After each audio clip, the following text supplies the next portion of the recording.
하나님의 말씀 고린도후서 7장 5절에서 7절이 되겠습니다.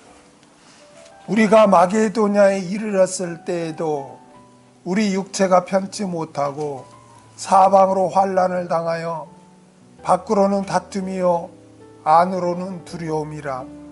그러나 비천한 자들을 위로하시는 하나님이 디도의 오므로 우리를 위로하셨으니 저의 온 것뿐 아니요 오직 저가 너희에게 받은 그 위로로 위로하고 너희의 사모함과 애통함과 나를 위하여 열심 있는 것을 우리에게 고함으로 나로 더욱 기쁘게 하였느니라. 아멘.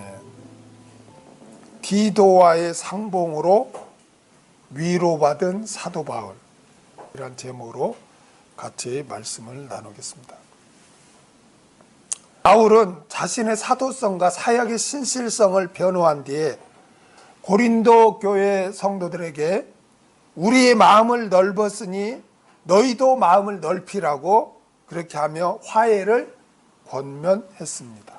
그리고 오늘 본문에서는 디도와의 상봉과 디도가 가져온 고린도 교회 성도들의 그 변화된 모습에 대한 소식으로 위로받고 기뻐한다고 그렇게 고백합니다.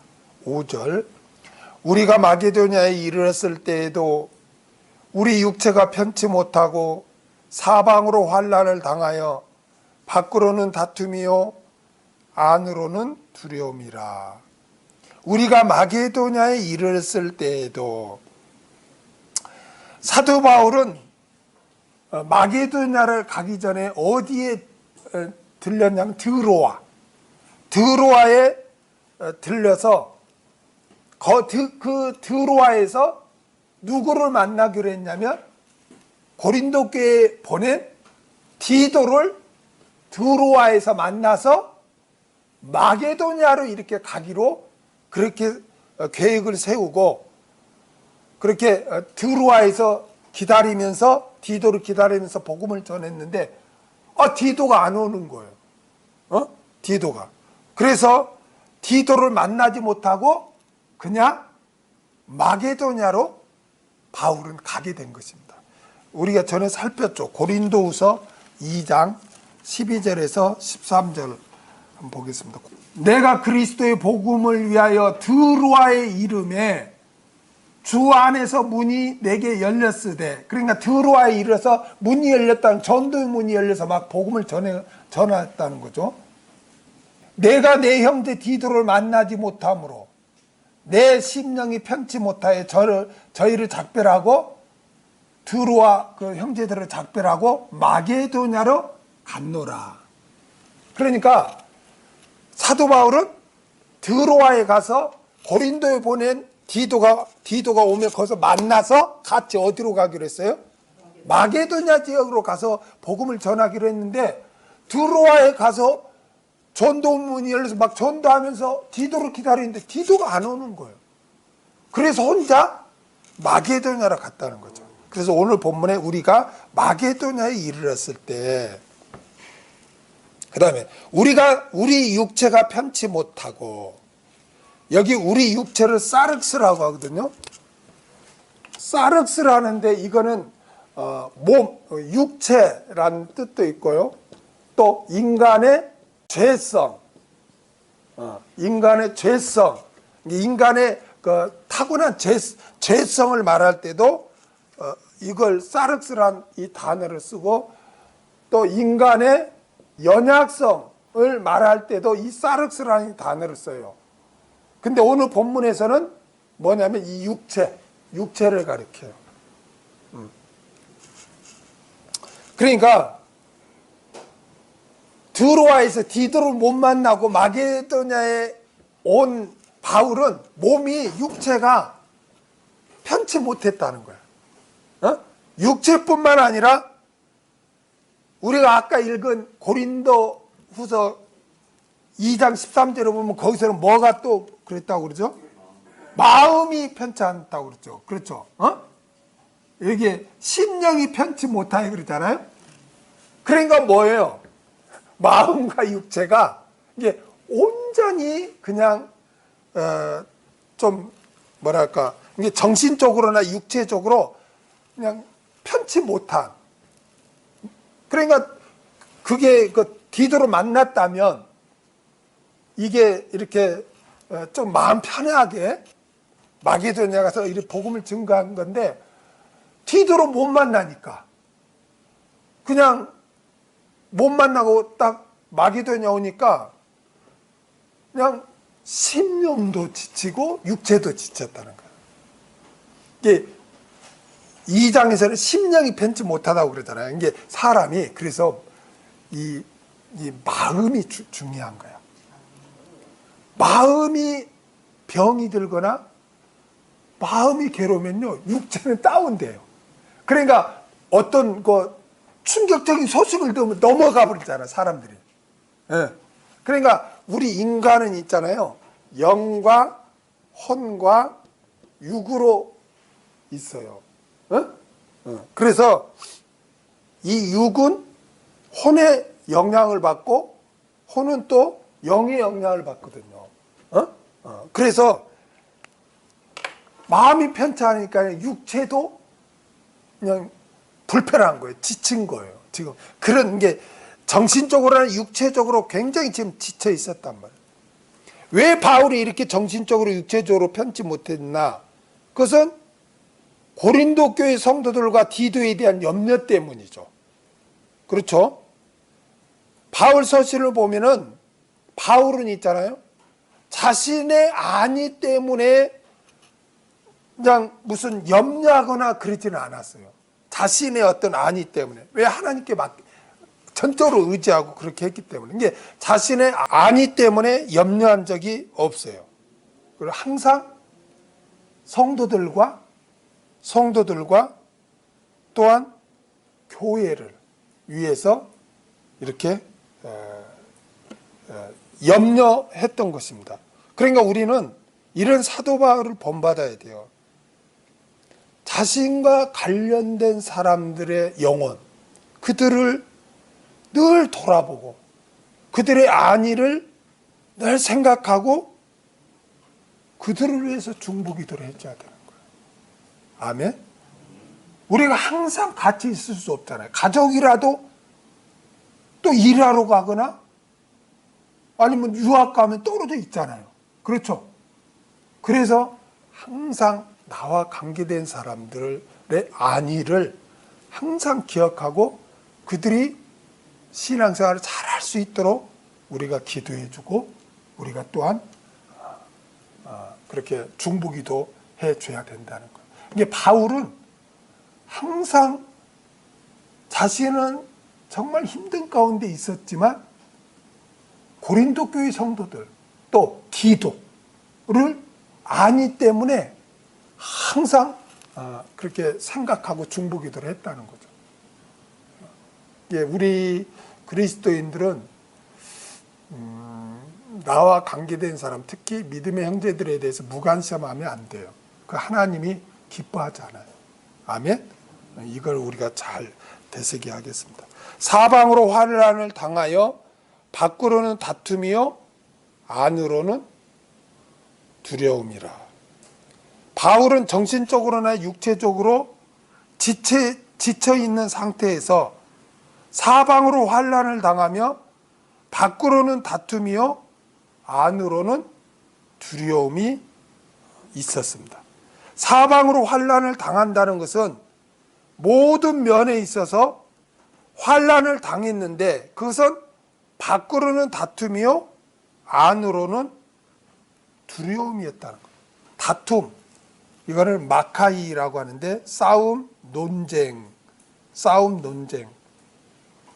사도 바울은 마게도냐에 있는 유대인들과 또한 불신자들로부터 공격을 당했던 거예요. 마게도냐에 또 가서도. 이와 같이 밖으로는 핍박을 당했어요. 또 안으로는 뭐가 있었어요? 두려움이 있었어요. 근데 여기서는 두려움이라고 하는데 근심이죠. 염려. 근심, 염려. 뭐에 대한 근심, 염려였어요? 고린도 교회와 고린도 교회에 보낸 누구? 디도에 대한 그 염려가 있었다는 거죠. 사도 바울은 지금 핍박을 받아서 환난 가운데 있음에도 그의 마음은 고린도 교회와 디도에 대한 걱정으로 가득했던 것입니다. 이것은 사도 바울이 얼마나 형제를 사랑하는지를 보여주고 있어요. 항상. 이게 여기서 우리가 항상 나와 관계된 사람들, 형제들에 대해서 항상 그들이 잘못되지 않도록 항상 관심을 갖고 중보기도를 해야 돼요. 아멘. 그 다음에 6절. 그러나 비천한 자들을 위로하시는 하나님이 디도의 오므로 우리를 위로하셨으니. 그러나 비천한 자들을 위로하시는 하나님이, 비천한 자들을 헬라어로 투스 타페이누스라고 하는데요, 고난을 당하는 자, 짓눌린 자, 가난한 자를 말해요. 사도 바울은 주를 위해 사방으로 환난을 당하여 밖으로 공격을 받고 심적으로는 짓눌려 있었어요. 바울은 지금 고난 가운데 처하여 하나님만 의지하는 자신을 어떤 자로 비유했어요? 비천한 자로 그렇게 표현했습니다. 그런데 이런 바울을 하나님께서는 어떻게 하셨습니까? 하나님께서는 외면하지 않으시고 위로하셨다는 거죠. 여러분, 우리 하나님은 위로하시는 분인 줄로 믿습니다. 이사야 49장 13절을 보겠습니다. 하늘이여 노래하라, 땅이여 기뻐하라, 산들이여 즐거이 노래하라. 여호와가 그 백성을 위로하셨은즉 그 고난 당한 자를 긍휼히 여길 것임이니라. 하나님이 어떻게 하신다고요? 우리를 위로하신다고. 우리를 위로하신다고. 우리를 위로하시는 하나님이에요, 여러분. 우리가 잊지 말아야 할 것은 우리가 주를 위해 고난을 받으면 받을수록 하나님의 위로하심이 크다는 걸 꼭 기억하시길 바랍니다. 그러니까 우리가 어려움을 당할 때 두려워할 필요가 없어요. 아멘? 낙심될 때 절망할 필요가 없어요. 왜냐? 우리는 영적인 고아가 아니고 우리에게는 위로하시는 하나님이 계시기 때문입니다. 그래서 우리는 어떤 어려운 일을 당할 때 세상으로부터 위로받으려고 하기보다는 하나님으로부터 위로받으려고 해야 됩니다. 비록 바울은 지금 고난당하는 비천한 자와 같은 그런 신세이나 그런 바울을 지금 정신적으로나 육체적으로 다운돼 가지고 그런 가운데 있으면서 또 밖으로는 또 핍박을 당하고 또 안으로는 또 근심이 있고 이런, 그러니까 막 엎친 데 덮친 격으로 완전 그냥 다운되는 그런 상황인데 하나님이 그런 바울을 위로하고 계셨다는 거예요. 그 다음에 디도의 오므로 우리를 위로하셨으니. 바울은 디도를 만나지 못해 마음이 편치 않고 짓눌렸었는데 디도가 무사히 바울 곁으로 오므로 이제 마음이 편해진 거야. 응? 바울은 하나님께서 디도와 함께 해주셔서 무사히 고린도 교회에 가서 권면을 하고 건강하게 돌아오게 하심으로 자신을 위로하셨다고 지금 고백하고 있습니다. 여기서 우리가 깨달아야 할 점은 바울은 자신이 죽도록 주를 위해 충성하지만 자신의 사역의 주체는 하나님이라는 거예요. 어? 하나님께서 주관하셔서 디도가 무사히 고린도 교회에 가서 잘 권면하고 돌아올 수 있도록 해주셨다는 거예요. 그래서 그렇게 함으로써 또 자신을 위로해 주셨다는 거예요. 하나님께서 주관하시고 섭리하심을 바울은 인정한 거예요. 그럼 디도가 가서 권면하고 좀 늦었지만 마게도냐로 와서 바울을 만난 것도 다 하나님이 함께해서 그렇게 해서 자신을 위로했다는 거예요. 그러니까 모든 일을 누가 주관했다고 그러는 거예요? 하나님이 주관했다는 거예요. 저와 여러분의 삶의 주체도 하나님이신 줄로 믿습니다. 하나님께서 절대 주권을 가지고 섭리하고 역사하여 우리를 인도하시는 줄로 믿습니다. 그러므로 우리는 절대 주권을 믿고 절대 주권을 믿고 늘 하나님께 영광 돌리며 살아야 할 줄로 믿습니다. 7절 저의 온 것뿐 아니요 오직 저가 너희에게 받은 그 위로로 위로하고 너희의 사모함과 애통함과 나를 위하여 열심히 있는 것을 우리에게 고함으로 나로 더욱 기쁘게 하였느니라. 저희의 온 것뿐 아니요. 하나님은 디도를 이렇게 다시 보내서 위로해 준 것뿐만 아니라 또 디도가 가져온 그 소식을 통해서 또 이렇게 위로해 준다는 거예요. 지금 어떤 소식인가? 오직 저가 너희에게 받은 그 위로로 위로하고 디도가 건강한 모습으로 돌아왔을 뿐만 아니라 디도가 고린도 교회에 도착했을 때 고린도 교회 성도들이 디도를 어떻게 했어요? 위로해 주었다는 거예요. 그것을 디도로부터 듣고 이것도 하나님께서 자신을 위로하신 것이라고 바울은 지금 고백하고 있는 거예요. 바울은 디도를 고린도 교회에 보내면서 혹시나 고린도 교인들이 거짓 교사들이 지금 미혹을 받았잖아요. 그러니까 고린도 교인들이 디도로 배척하고 핍박하고 내치지를 않을까? 그런 속으로는 근심이 있었던 거예요. 그런데 디도가 고린도 교회에 권면하러 갔을 때 물론 거짓 교사에 미혹받은 자들도 있었지만은 그 남은 자들이 있잖아요.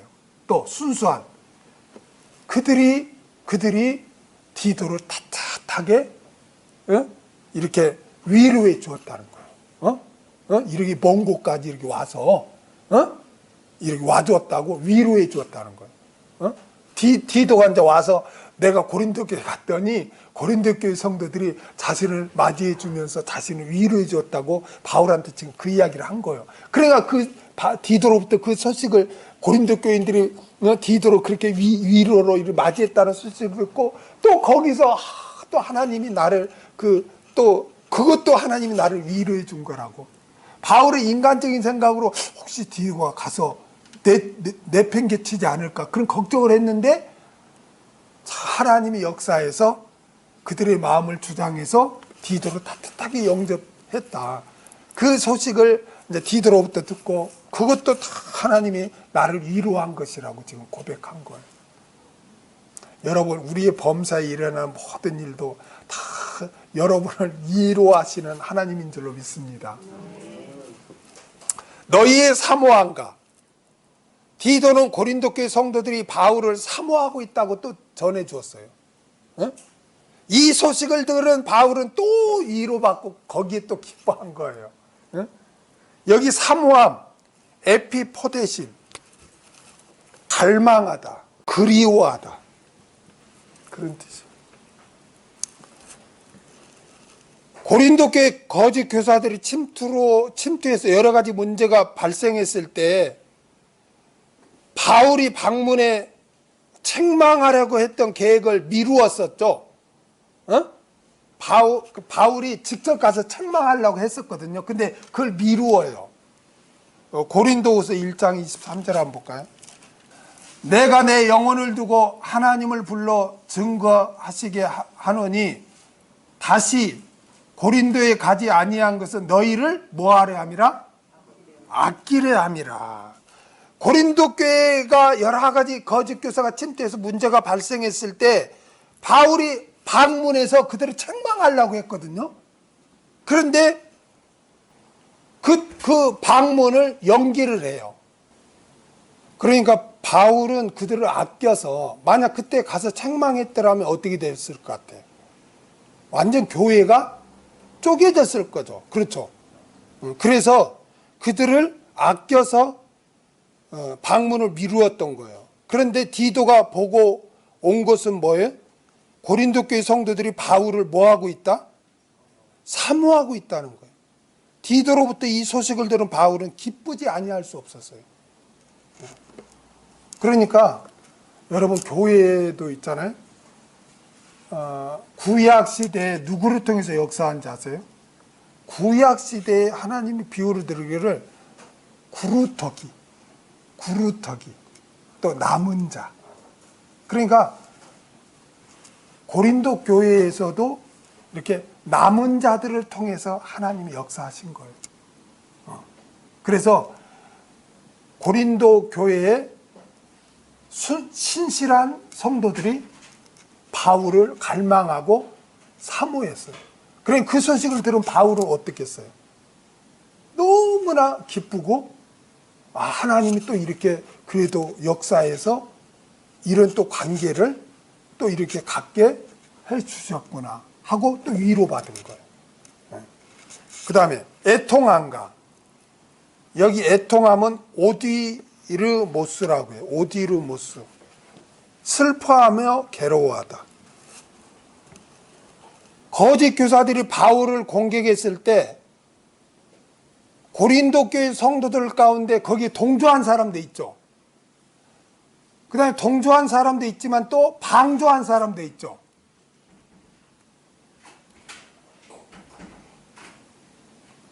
또 그냥 가만히 있는 사람도 있었을 거 아니에요. 방조하면서. 그거에 대해서 애통했다는 거예요. 자신들을 뒤돌아보고. 고린도 교회 성도들은 바울이 고린도 교회를 방문하기를 원했으나 고린도 교회 여건이 성숙되지 못하여 방문을 취소하고 뒤돌아보내 권면한 것에 대해 그들이 자신의 잘못을 뒤돌아보고 슬퍼하며 괴로워했습니다.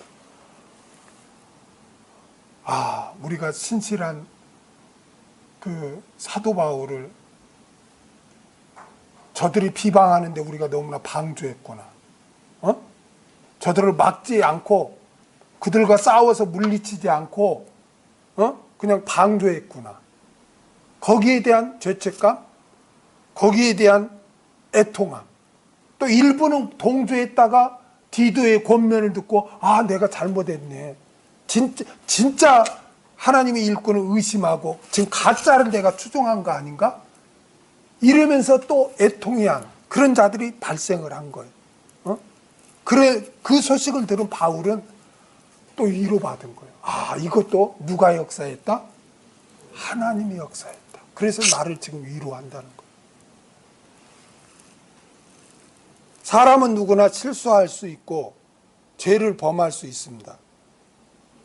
하나님께서 보시는 건요, 그 상태에서 애통해하며 회개하느냐 회개하지 않느냐를 더 중히 여긴다는 거예요. 왜? 우리 인간은 연약하기 때문에.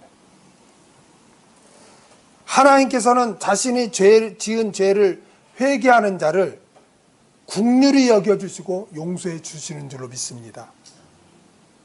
우리가 성경을 쭉 배웠지만 많은 사람들이 지은 죄를 회개할 때 얼마나 용서를 받습니까? 그러므로 우리는 자신을 살펴 잘못한 것이 있다면 하나님께 회개하고 또 상대방에게 실수한 것이 있다면 용서를 구하는 그런 그리스도인이 되어야 하겠습니다. 우리가 잘못한 것을 애통해하며 회개할 때 하나님은 무시하고 그런 분이 아니라 주님의 보혈로 정결하게 씻겨주시는 줄로 믿습니다. 고린도 교인들은 디도가 와서 바울에 대해서 다시 한번 이렇게 바울이 어떻게 지금 생활하고 복음을 전하는가를 전해주고 이렇게 함으로 그들은 자신들이 사도 바울을 비방하고 의심하고 또 거짓 교사들에게 동참해서 바울을 그렇게 공격한 것에 대해서 애통해하며 돌이키며 회개하며 그렇게 괴로워했다는 거예요. 그 소식을 디도가 와서 전해줌으로 말미암아 바울은 또 하나님의 위로하심임을 또 고백 이렇게 하고 있습니다. 그 다음에 나를 위하여 열심히 있는 것을 젤론이라고 열정이란 뜻으로 무관심과 나태함의 반대로 열심히 하는 것을 말해요. 관심을 가지고 열심히 하는 것. 사실 고린도 교회 성도들은 거짓 교사들이 바울의 사도성을 의심하고 바울의 사역의 신실성을 비방할 때 방관자적으로 있었잖아요. 또 일부는 그들에게 동조하기까지 했잖아요. 그러나 디도를 통한 바울의 권면을 받아들이고 이제는 거짓 교사들과 싸우며 바울을 옹호하는 데 있어서 열심을 냈다는 거예요. 그 전에는 그냥 거의 동조하거나 방관자였는데 디도의 권면을 듣고 야 이거 안 돼, 우리가 잘못했구나 애통해하고 이제는 열심을 냈다는 거예요. 열심을. 뭐에 대한 열심이니까 앞뒤 문맥을 보면 그동안 자신들이 거짓 교사들에게 방관하고 그걸 추종한 것을 애통해하면서 이제는 그들이 고린도 교회를 휘젓지 못하도록 그들과 이제는 영적인 전쟁하는데 열심을 냈다는 거예요. 바울을 변호하는데 열심을 냈다는 거예요. 이제는 그들이. 그 소식을 들은 바울은 이것도 또 하나님이 나를 이렇게 위로해 주시는구나 깨닫고 또 감사를 했던 것입니다. 여러분, 우리 신앙생활은 열심히 해야 돼요. 하나님은 미지근한 신앙생활 싫어해요. 우리 계시록 배웠죠? 뜨겁거나 차갑잖아요. 미지근하면은 내가 내쳐버리겠다. 얼마나 무서운 말씀입니까? 우리가 신앙생활을 습관으로 하거나 그냥 어떤 형식적으로 마지못해 이렇게 한다는 것은 하나님을 모욕하는 거예요, 여러분. 우리가 주일 예배를 나와도 사모함이 없이 그냥 아무 하나님에 대해서 말씀에 대해서 관심도 없이 그냥 형식적으로 마지못해 이렇게 한다면 우리가 누구를 만나러 왔는데 그냥 마지못해 이렇게 대하고 그 모욕 아니에요? 차라리 안 만나면 되는 거지. 그렇죠? 그런데 우리의 중심까지 보시는 그 하나님 앞에 우리가 그냥 뜻도 그냥 차갑지도 않은 미지근하게 습관적으로 신앙생활을 한다면 그것은 우리를 구속해 주신 하나님을 우리가 모욕하는 행위예요. 그래서 우리는 신앙생활은 열심히 해야 돼요. 회개도 열심히 하고 영적인 전쟁도 열심히 해야 되고, 아멘. 하나님을 섬기는 일에도 열심히 해야 되고 예배를 드리는 일에도 열심을 해야 되고. 그래서 하나님은 그 7교회 중에서 책망한 다음에 뭐라고 하냐면 열심을 내라 그러잖아요. 우리 배웠죠? 계시록 3장 19절 한번 보고 지나갈까요? 무릇 내가 사랑하는 자를 책망하여 징계하노니 그러므로 내가 열심을 내라. 회개하라. 열심을 내라는 거예요. 열심을 내라는 거예요. 열심을 내라. 우리가 세상 일도 열심히 해야죠. 아니 어영경해서 이 세상에서 우리가 살아남는다는 그런 말도 안 되는 거죠. 그렇죠? 세상 일도 열심히 해야 되는데 신앙생활은 어떻겠어요? 더 열심히 해야죠. 왜냐하면 천국과 연관되어 있기 때문에. 아멘? 우리의 신앙생활이 있잖아요. 우리의 신앙생활은 내가 2019년에 내가 행한 거, 2018년에 내가 열심히 행한 거, 이러한 것들은요 과거로 다 사라진 것이 아니에요. 그러한 모든 것은 다 상급심판대와 천국과 연관이 다 되어 있어요. 믿습니까? 그렇기 때문에 우리는 정말 하루하루를 귀하게 여기고 열심을 내야 돼요. 신앙생활. 아멘. 그럴 때 하나님이 기뻐하지 않을까 그래서 우리는 어떤 상황에 있던 간에 우리는 참 열심히 살아야 돼. 열심히.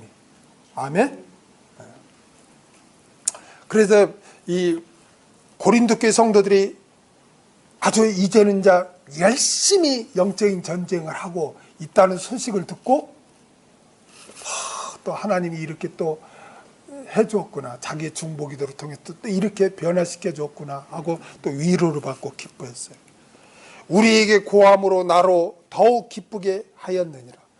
바울은 대신하여 고린도 교회에 가서 권면한 디도가 변화된 고린도 교회 성도들의 소식, 즉 바울을 사모하고 자신들의 잘못에 대한 애통함과 바울을 위해 열심히 옹호한다는 그런 소식을 디도로부터 듣고 더욱 기쁘게 이렇게 되었다고 고백하는 거예요. 바울에게 있어서 최고의 기쁨은 성도들이 변화되고 성숙되고 강한 그리스도인으로 만들어져 가는 것이었어요. 하나님의 일꾼에게 있어서 상급과 기쁨의 근원은 바로 성도들인 줄로 믿습니다. 데살로니가전서 2장 19절에서 20절을 보겠습니다. 우리의 소망이나 기쁨이나 자랑의 면류관이 무엇이냐? 그의 강림하실 때 우리 주 예수 앞에 누구? 너희가 아니냐? 데살로니가 성도들 너희가 아니냐? 너희는 우리의 영광이요 기쁨이니라. 하나님의 일꾼에게 있어서 기쁨의 근원은 바로 성도들이에요. 빌립보서 4장 1절을 보겠습니다. 그러므로 나의 사랑하고 사모하는 형제들, 나의 기쁨이요 면류관인 사랑하는 자들아, 이와 같이 주 안에 서라. 나의 기쁨이요 면류관인 사랑하는 자들아, 사랑하는 형제들아. 바울은 빌립보 교회 형제들이 자신의 기쁨이요 면류관이라고 그렇게 고백하고 있습니다. 여러분, 주의 일꾼은 한 명이 됐든 10명이 됐든 그 양무리를 하나님 앞에서 계산해야 됩니다. 히브리서 13장 17절 보겠습니다. 너희를 인도하는 자들에게 순종하고 복종하라. 저희는 너희의 영혼을 위하여 경성하기를 자기가 회개할 자, 여기는 회개예요. 계산이에요. 에? 돌이킨다는 게 아니라 계산. 회개할 자인 것 같이 하느니라. 저희로 하여금 즐거움으로 이것을 하게 하고 근심으로 하게 말라. 그렇지 않으면 너희에게 유익이 없느니라. 하나님의 일꾼은 하나님 앞에서 하나님이 맡겨준 양무리를 뭐 해야 돼요? 계산해야 돼요. 계산해야 돼요. 아멘? 계산해야 돼요. 계산. 여러분, 목자들은 자신의 양이 아니에요. 누구의 양이에요, 다? 그렇죠. 하나님, 예수 그리스도의 양이에요. 아멘? 예수 그리스도의 양이에요. 목자가 자기 양인 척 그렇게 하면 안 돼요. 양은요, 하나님의 양이에요. 베드로전서 5장 한번 볼까요? 너희 중에 있는 누구의 양? 누구의 양? 목사의 양 아니면 하나님의 양? 하나님의 양. 하나님의 양무리를 치되 부득이함으로 하지 말고 오직 하나님의 뜻을 쫓아 자원함으로 하며 더러운 일을 위하여 하지 말고 오직 즐거운 뜻으로 하며. 그 다음에 4절에 보면 그리하면 누가? 목자장이 누구예요? 예수 그리스도. 목자장이 나타났을 때 시들지 아니한 영광의 면류관을 얻으리라. 할렐루야. 그러니까 정말 목자는 하나님의 양무리를 잘 양육해서 하나님 앞에 드려야 돼요. 여러분, 목자들 영화나 TV에 보면 어때요? 다 막 이렇게 끌고 가서 풀 있는데 뭐 몇 개월씩 산에 올라갔다 내려오고 하잖아요. 크게 해가지고 잘 먹여가지고 딱 우리로 데려오죠. 어? 그 자기 초원 같은데 몽고 같은데 이런 데 가면 보면은 그래 토실토실하게 해야 그 주인이 진짜 목자쟁이 볼 때 기분이 좋잖아요. 그렇죠? 그런데 그 데리고 탁 양을 끌고 갔다 왔는데 오라 많이 안 보여. 막 뭐 늑대한테 잡혀 먹었다니 뭐 굶어서 그냥 뼈만 앙상하게 남아서 잘 못 걷느니 하면 얼마나 속상할까요? 그래서 목자는 정말 성도들이 영적인 병에 걸리지 않고 하약하지 않도록 또 잘 성장하도록 말씀으로 연구해서 잘 먹여야 되는 거예요. 그럴 때 목자는 그게 가장 큰 보람이고 가장 큰 상급이에요. 그런데 목자만 또 그렇게 해서 되냐? 그렇게 해서 또 안 돼요. 양은 또 하나님의 말씀을 사모해서 풍성히 받아먹고 또 열심히 순종해야 되는 거예요. 아멘? 그래서 목사는 성도를 잘 만나야 되고 성도도 목자를 잘 만나야 돼요. 그게 복이에요. 아멘? 우리 수원성경교회는 다 서로 복받은 줄 믿습니다. 부족하지만. 그래서 바울은 디도를 만남으로 인해서 하나님께서 이렇게 주관하시고 섭리해서 또 이렇게 자신을 위로해 주었다고 감격스럽게 고백을 했습니다. 기도하겠습니다.